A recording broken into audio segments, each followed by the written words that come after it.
One time I was having a very philosophical discussion with friends of mine late in the evening after much wine, and my bass was nearby, and they finally got disgusted listening to me sound off on this and talk on this, and they said, "For God's sakes, Gary, why don't you shut up and just play?"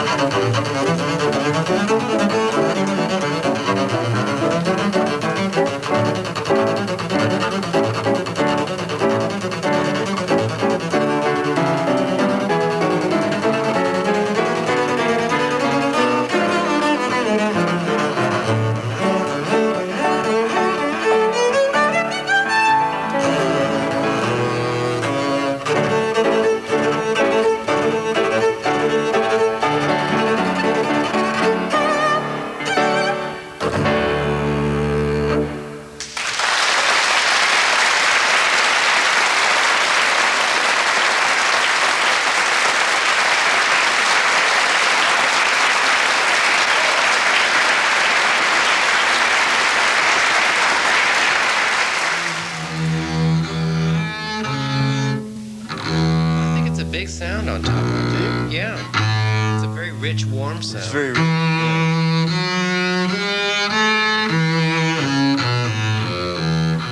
My family goes back 7 generations of double basses. And when I grew up in my family, there were about 5 or 6 double basses. My grandfather played the bass, my uncle. My father finally had to study the double bass in self-defense after he married into my mother's family, who were the musical ones. And I had a couple of cousins playing double bass, so I was surrounded by all this double bass sound. I gotta have another fix. Could I draw that low A again? Oh, sure. Yeah. Who wants to join me? Come on, Leslie, let's get our high. Come on, Judy, you haven't felt, you don't, I mean, what do you know? A puny violin doesn't do anything. Come on. I think you're part. I'll draw, stand up to this, Judy. Stand up there and tell me what you think.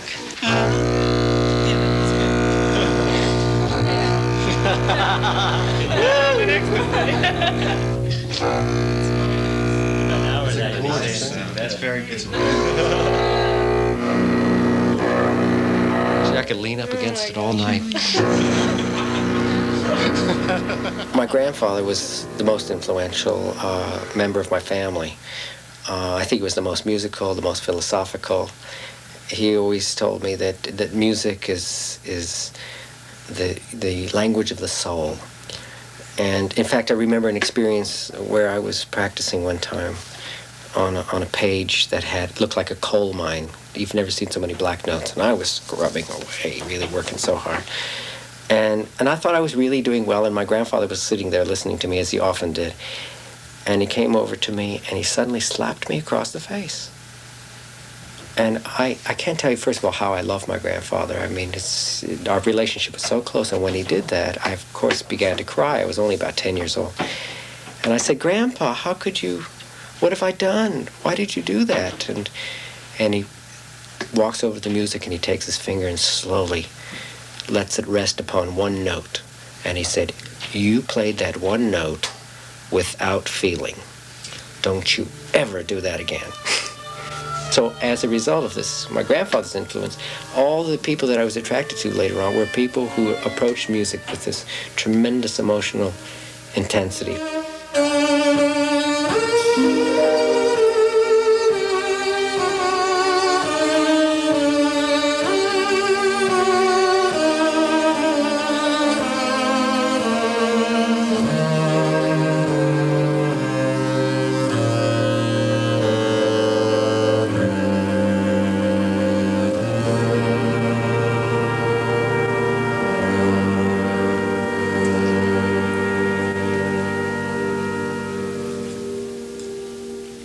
My family came over from Russia to America in 1918, the time of the Bolshevik Revolution. They were lucky to get out. They came through Shanghai and then eventually ended up in New York, and around 29, the Depression, moved out to California, where I was raised.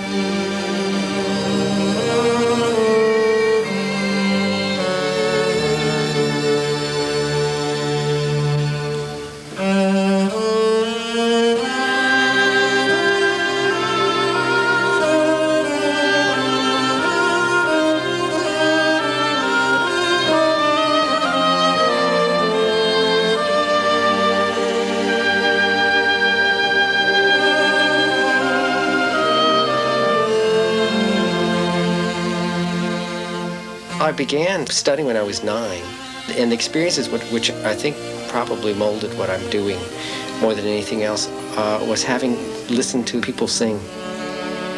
For instance, my mother, who plays the oboe, sings when she plays the oboe. She sings through the oboe, and I think that for me was the earliest musical experiences I think that influenced my life.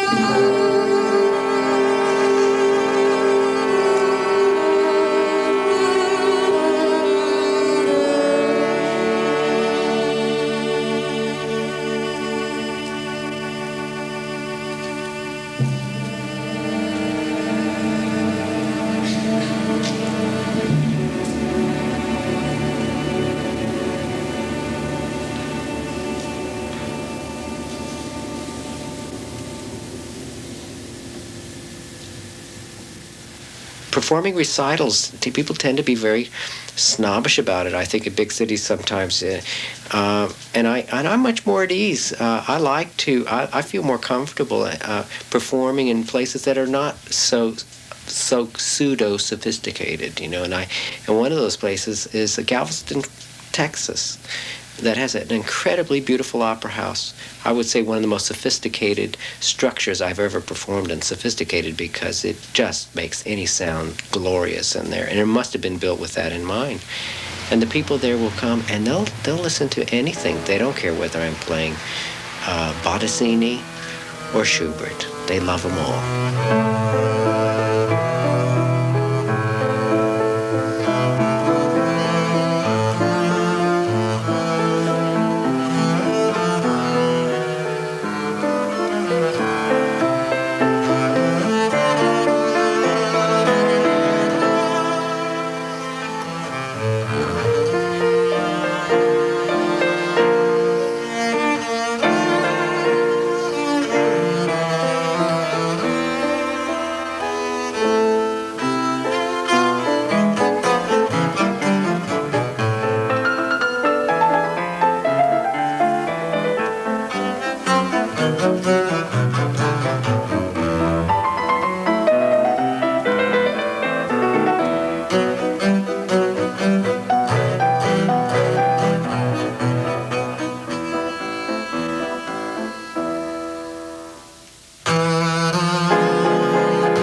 I met Harmon well over a decade ago.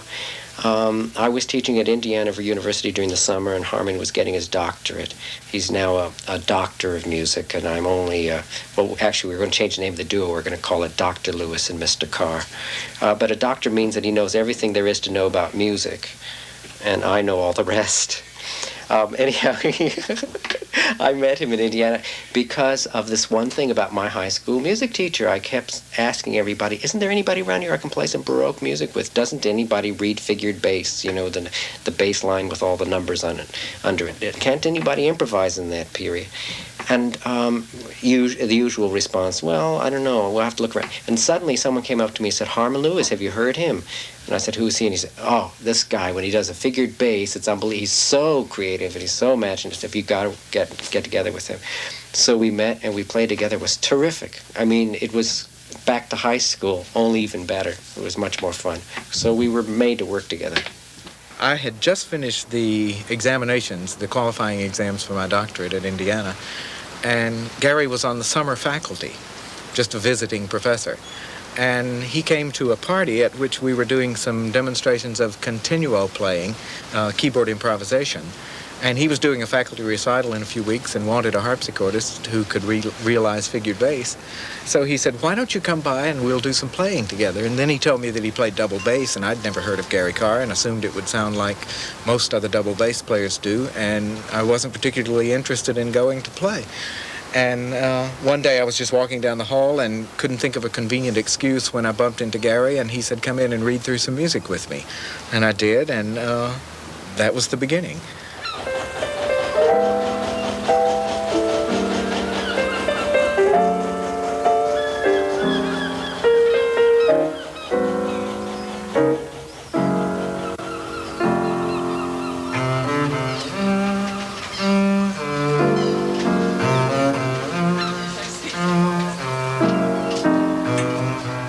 My mother had 5 sisters, and they were all musical, and so were their children, and both of my brothers studied music as well, and so that if Gary and I are anywhere within 500 or 600 miles of my family doing a concert, they like to show up.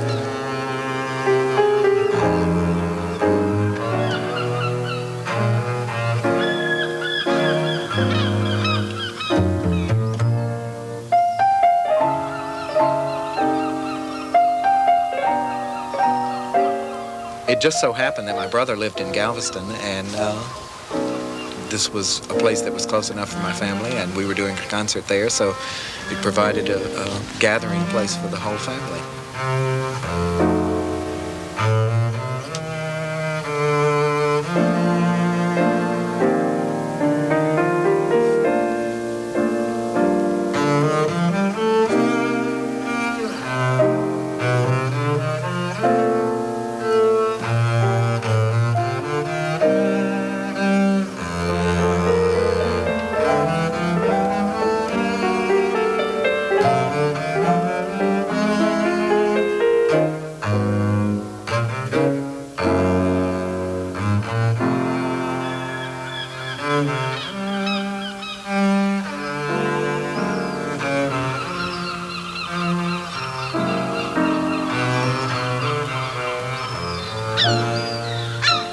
Whenever I'm traveling, the one thing that I'm really eager to see is the architecture.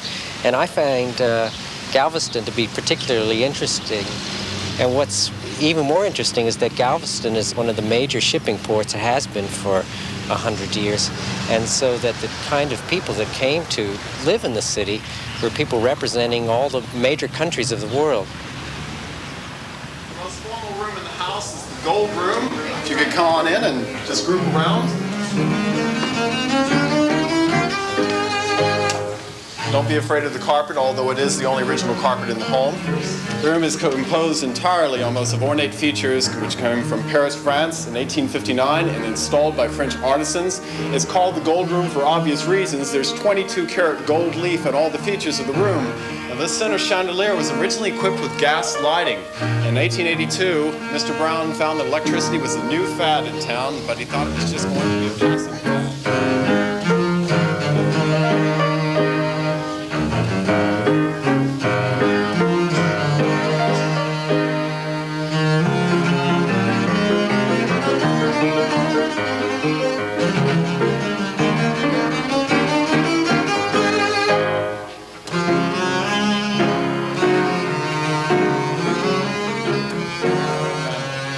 One painting that shocked the ladies the most was the pair of nude cupids in the corner here.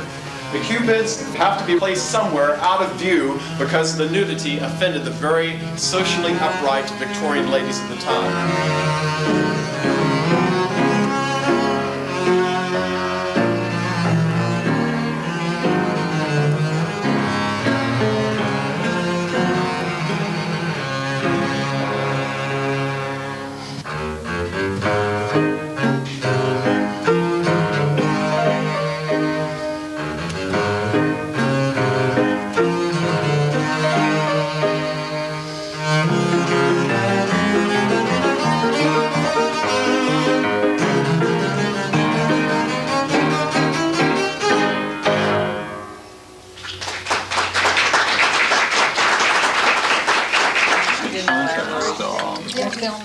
I carry Hershey bars in my bass, and I get a fix before I go on. And there have been those days when I forgot my Hershey bar, and you know what happened? I played terribly. I was amazed the first time I heard them because I had no idea that a bass could have such melodious tones. I didn't either. as comes All of out that. of a bass. They used to say chocoholics, if you really like it. But that word is now passé.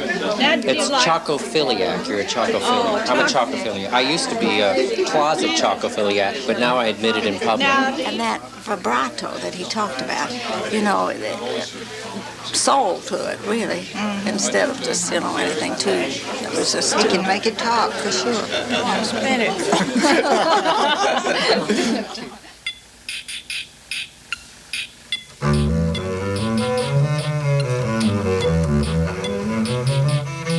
Well, the first thing I have to get going is my head. My body at this age is already so formed to the double bass that really muscularly there's not much I can do.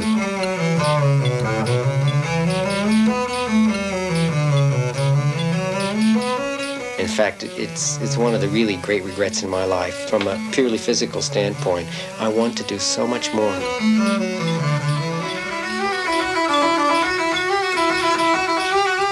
On the other hand, there's a daily need that I realize I have to observe, and that's the fact that my brain has to really get going, mostly in terms of intonation.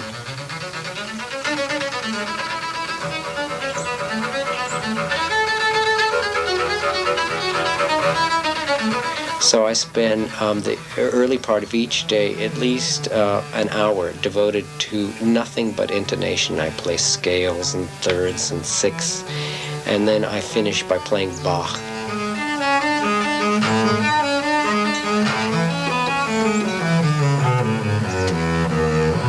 Bach is a composer I don't have to do anything with. I don't have to interpret it. I don't have to shape it. All I just have to get out of the way of the music. That's very difficult. Get out of the way and just let the music express itself.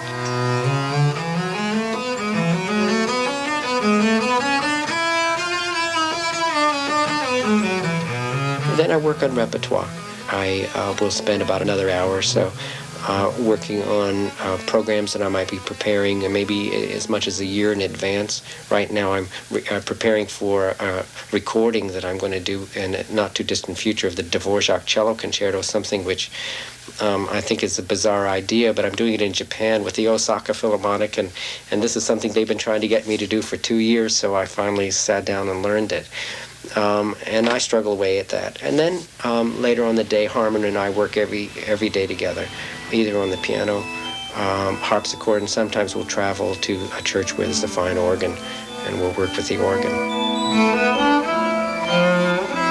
Start again for me. Yeah, I think it's fast. I think it's too fast, Maybe, too. yeah. And that should be legato.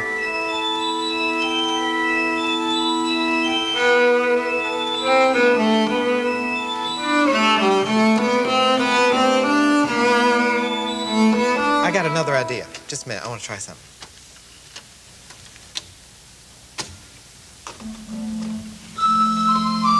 Ooh, neat. No, that doesn't work. I That's not like a good that. I like flute. the No, airy I'd sound. get another flute. Yeah, then I can do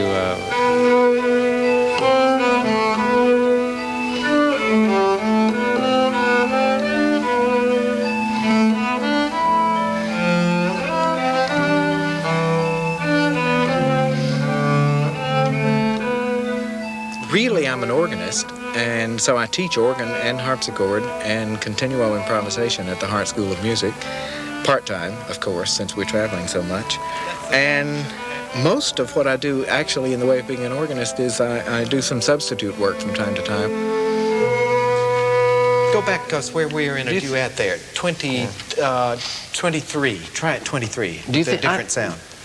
Are you going to change sounds during the piece? Yeah, I would change sounds at this point if we did it. I didn't have it on. Because I think the Try it. simplicity of it is nice just all the way through. Well, try it just to change. 20, do you say? No, 23. 20, 21, 22.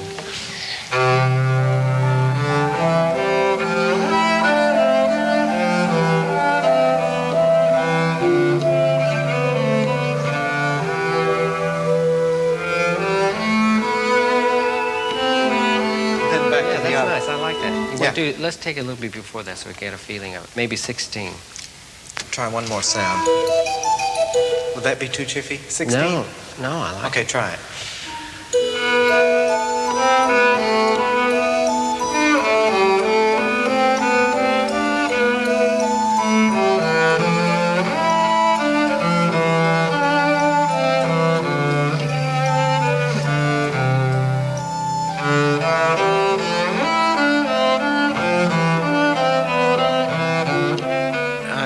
Try to keep my hand in doing a harpsichord recital and an organ recital every year at the school, and I don't concentrate much on solo playing besides that anymore.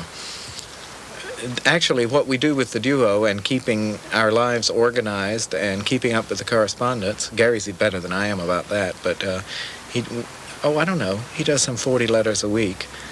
And when they need typing, I do that as well. There's not a whole lot of time left over for me to concentrate on playing my own things. Well, the garden we do together. Gary's a better planner than I am. I'll do a lot of the planting. And, we both like doing all this outdoor work.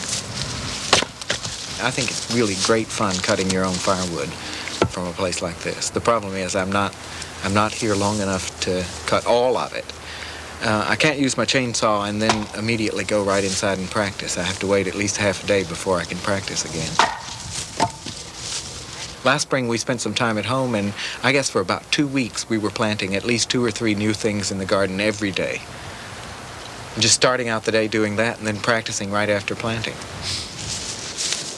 I become very jealously guarding of my time at home, and if anybody intrudes on it too much, I can get very upset.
When I was a youth in California, everybody had a car, and when I went to high school, we all had cars, so it was a real image thing. In fact, I've never met a Californian that wasn't fascinated with cars, except for my father. who drove a 1939 Plymouth for 25 years and was a great source of embarrassment to the entire family. And so I was determined that when I could afford it, I was going to get the biggest and fanciest cars that I could possibly drive. And since that time, I've fulfilled that wish. This car is a real boat. I have to have a large car to fit the double bass. And in fact, this is such a monster, it'll fit 3 basses just inside the cabin. I just got this one yesterday, so it's my new toy. I don't mind the rigors of travel at all. I'm on the road about 9 months out of the year, and when I'm not traveling, I'm teaching. And when I am traveling, I'm always going to wonderful places, but places only are so-so. They're not all that important, I don't think. I mean, I really love seeing the whole world, but I think what I really love is meeting people. And that's what makes traveling a joy.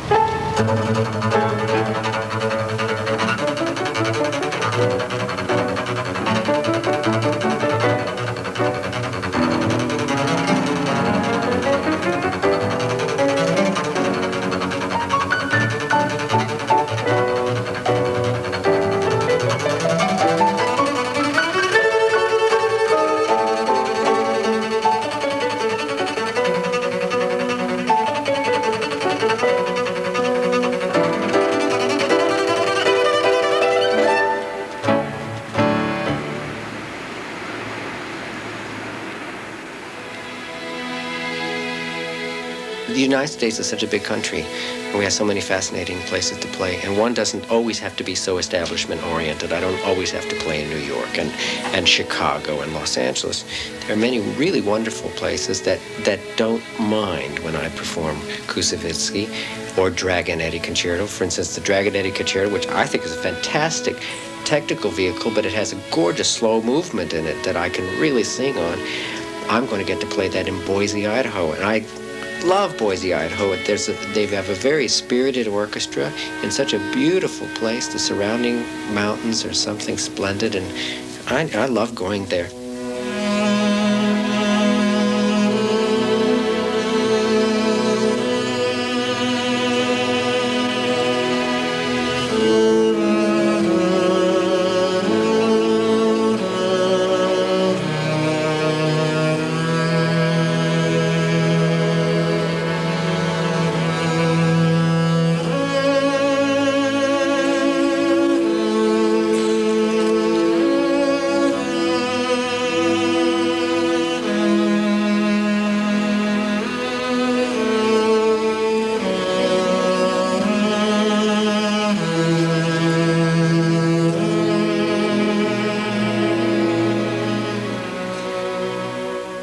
I get very annoyed about a prevailing attitude in music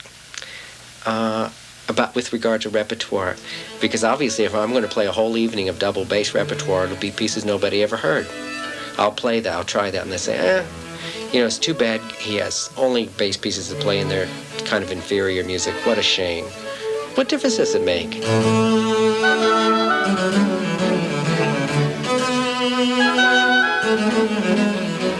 I can make it sound any way I want to make it sound. I can be very creative, and I am very creative with that kind of piece, and I like to do it. And I wish they'd recognize the fact that I'm an artistic force.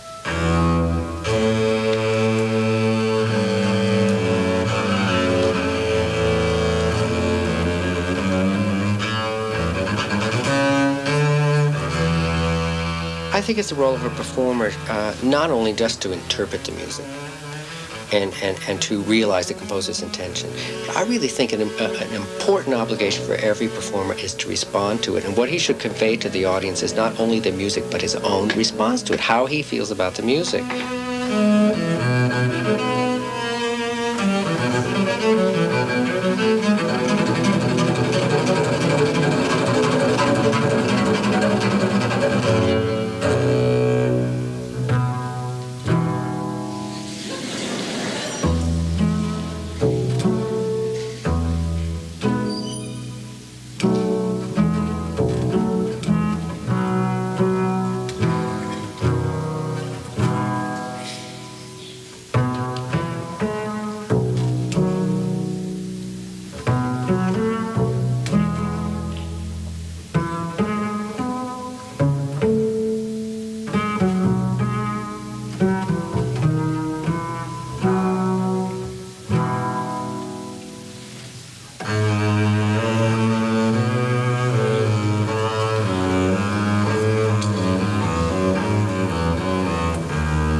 my best side. Thank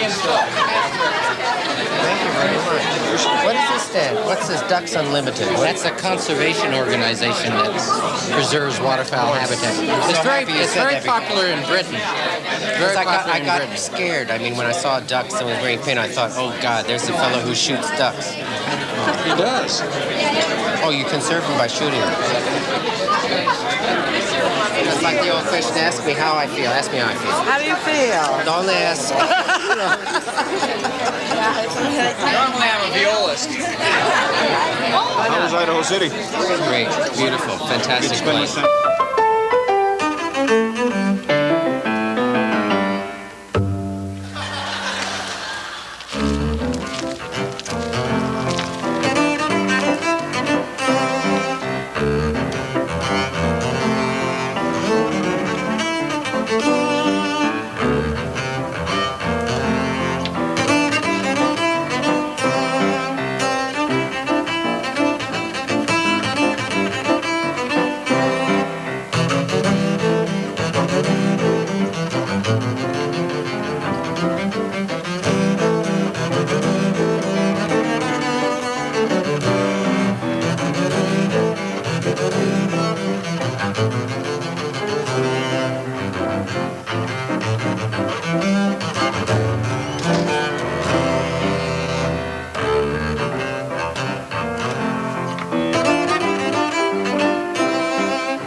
I think that I'm an easy, fairly calm individual with a strong inner emotional intensity.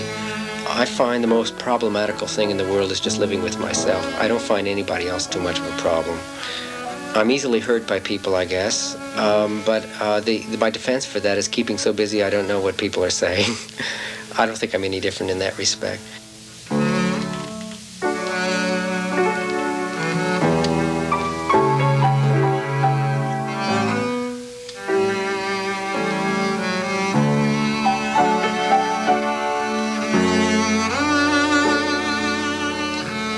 This instrument is brand new. It was made just recently in Tokyo, and the Japanese maker is Satomoto.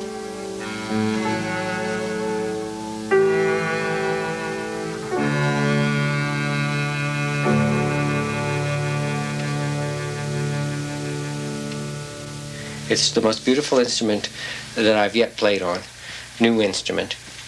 But you have to look at this one next to it, because you'll notice that they're twins. That instrument is the greatest double bass probably in existence, made by Hieronymus and Antonius Amati in the year 1611. when I gave my debut concert in New York more than 2 decades ago. Unbeknownst to me in the audience was the wife of the widow of Serge Koussevitzky, who was best noted as a conductor, but before that was an internationally known double bass soloist.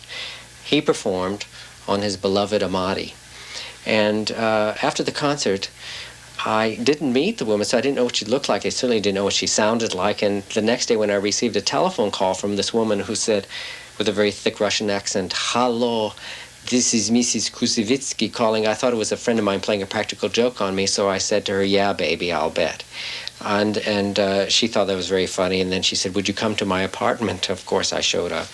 She then said, and I can hardly believe that she said this, but it's the truth. She said, "The reason I invited you here is because after having heard you last night, I feel that you're the only one who should have this double bass, and I would like to give it to you as a gift." And now it's mine. I like playing my Japanese bass, and I would like to in concert, but everybody wants to hear the Amati, so I have to travel with the Amati.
Ruggiero Ricci has become a very close friend of mine over a period of more than a decade. We were, in fact, practically housed together in Victoria, British Columbia, and we started working together and performing a crazy piece by Bottesini, this grand duo concertante, and since then we've performed it all over the world together, and he is so much fun. He is just one of the few musicians I know that's really completely down to earth. He just loves what he does, and he does it with a tremendous amount of passion, but he's just basically a regular guy, and we've had a lot of fun spending time together.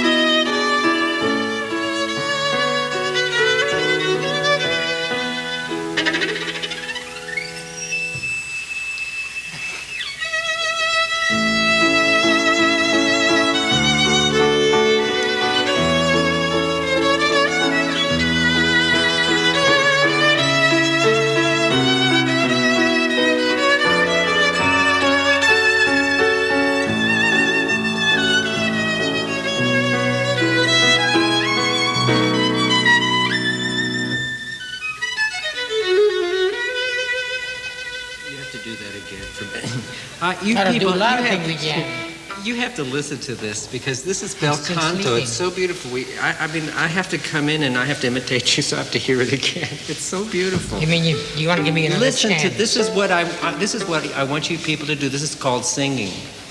You know, I mean, it's absolutely Not in incredible. Italian. It's so beautiful. Do it again. I'm glad you have to tell them. They have to listen. If I don't tell them, they won't hear it. You know, that you're hearing something very special. You've got to hear this again. Maybe. Great.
About a quarter of a century ago, Yehudi Menuhin purchased a chalet in Gstaad, Switzerland.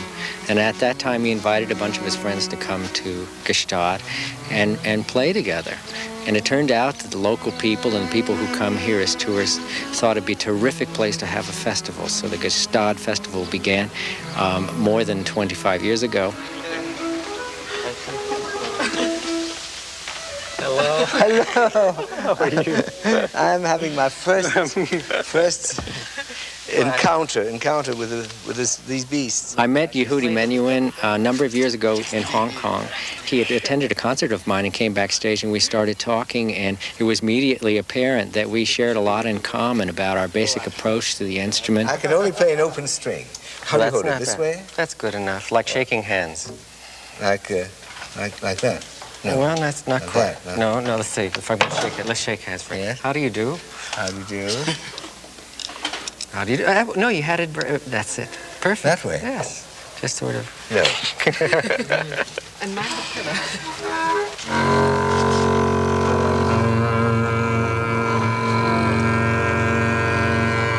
Change notes.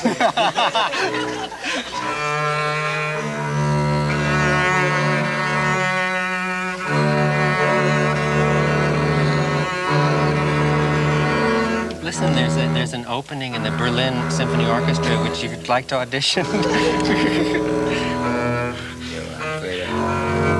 love the lowest note. Yes, me too. It's my favorite note. It is. Lean against it really tight. In here.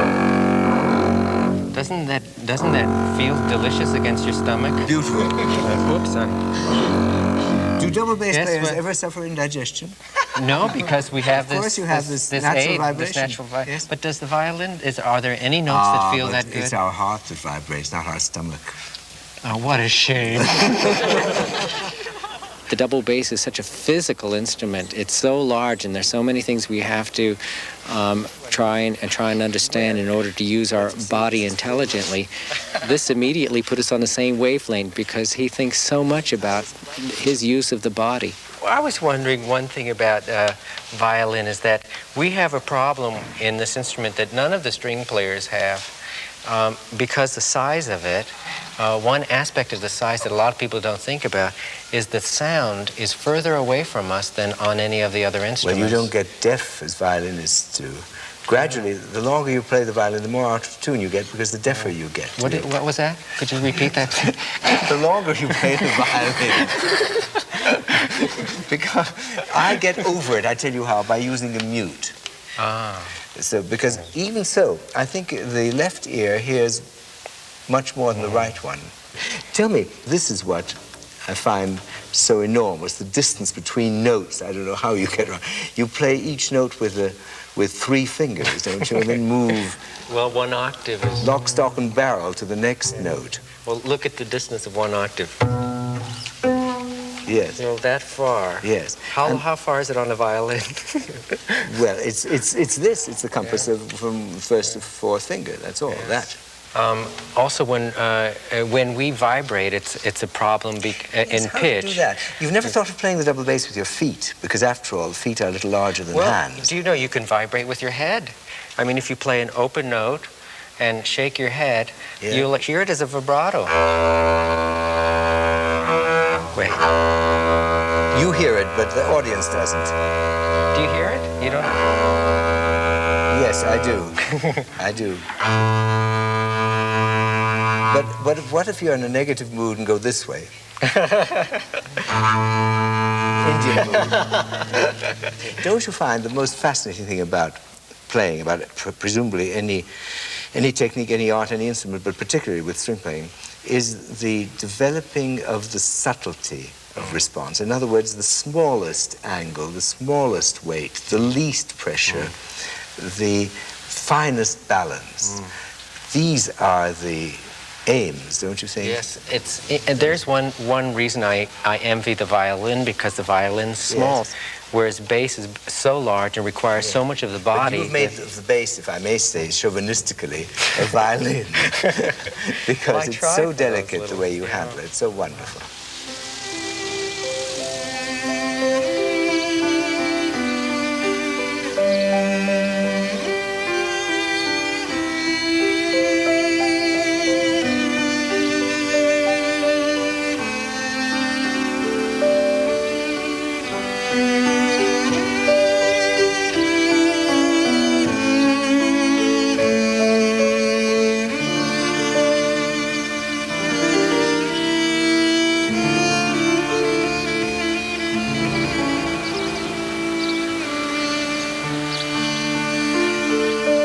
Gestalt is for me, it's a healing balm.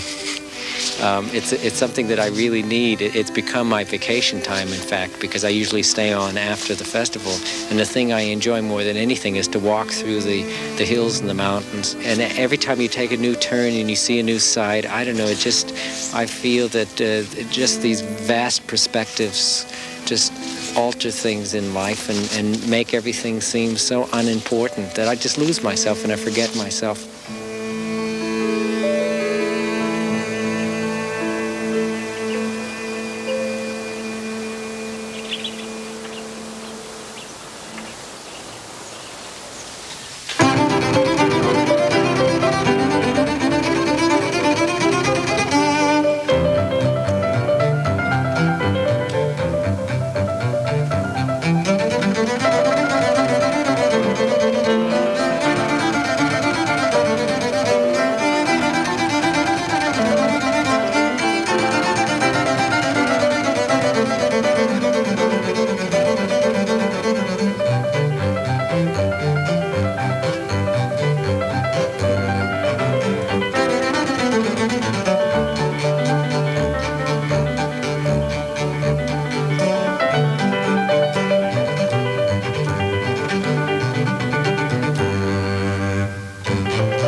Every year that I've come here, I've performed a recital with Harmon Lewis, and then in addition to that, did some chamber music with Menuhin and other people who come to the festival.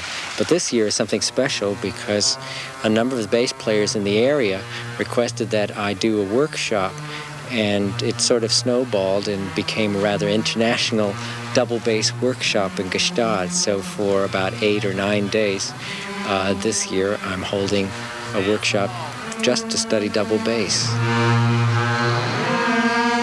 We have sort of a routine in this workshop, and it's a lot of work. Let me tell you, we've been playing 8 to 12 hours a day, and a lot of the bass players are really exhausted because they're not used to that sort of thing. For instance, we start every single morning with an hour and a half of very laborious and painful exercises. That's good.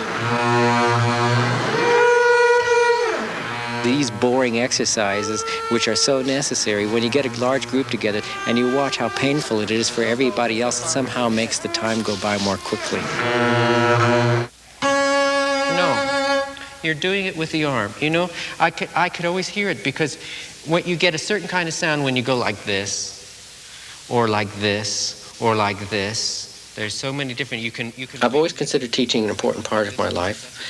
And as I grow older, it becomes even more and more important because it's my one contact that I have with what's happening in this world. And what's happening in this world is always to be found in our youth. What I want is a physical body sound, which means doing this, lifting everything on top of it, because for this you need everything you have. Yes. You hear the difference? It's a fuller sound.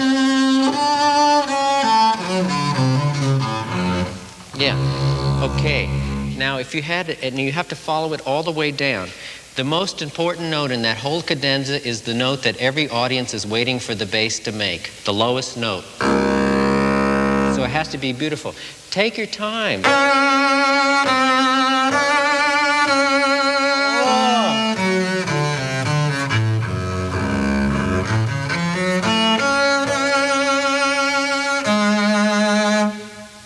Cry it out, cry it out.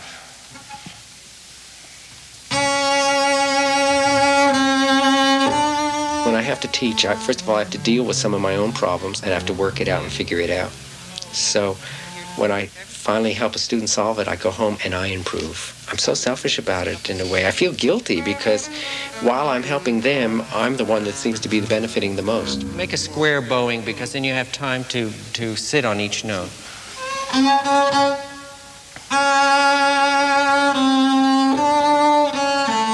Yeah.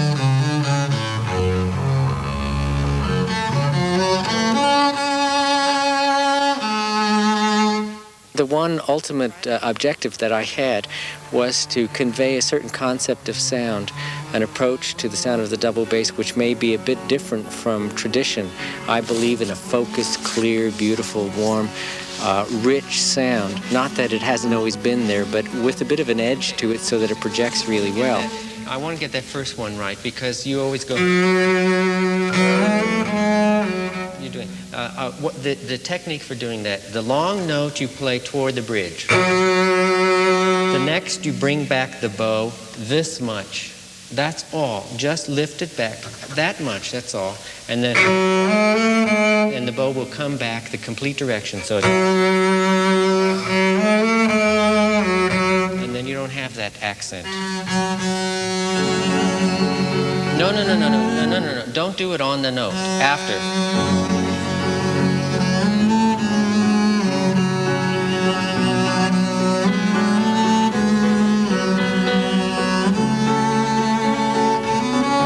Right. Good. That's much smoother. Now big. Close to the bridge.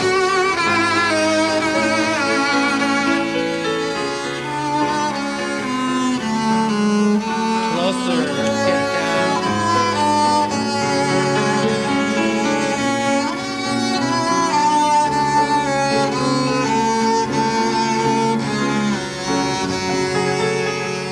What's really fun is that as part of the course, I'm working all the bass players toward an event, a very special event, when we're all 15 of us this time. We're all going to actually play together in a concert at the end of this workshop.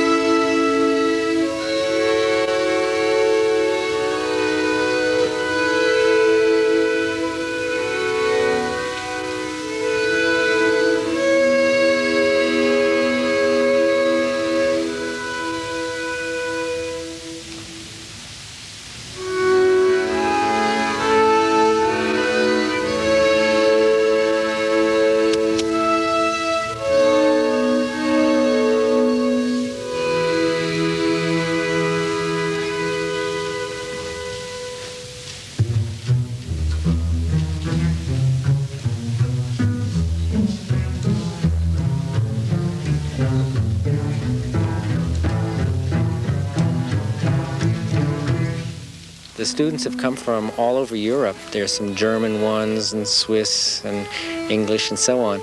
And the interesting thing is that they all have a different approach to the double bass, which makes it really interesting. And I, in a way, have to unify what they're doing because I'm trying to convey something that I do, and we're all bending, we're all flexing a great deal.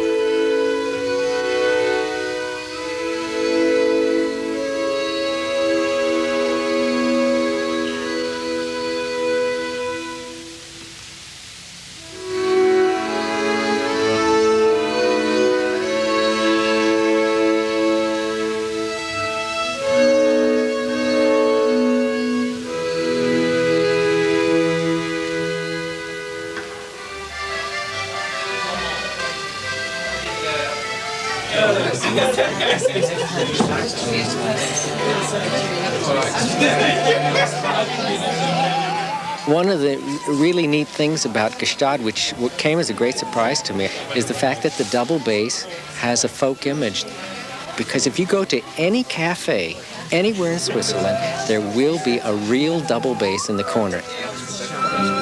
And I met one wonderful, I call him a character. He's just a great, sensitive, beautiful human being by the name of Kirby Bach, who, in addition to playing double bass, plays the musical saw. And so one time I said, we've got to play it together.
Someone once told me that, you know, a concert should be really just a passing phase in someone's life.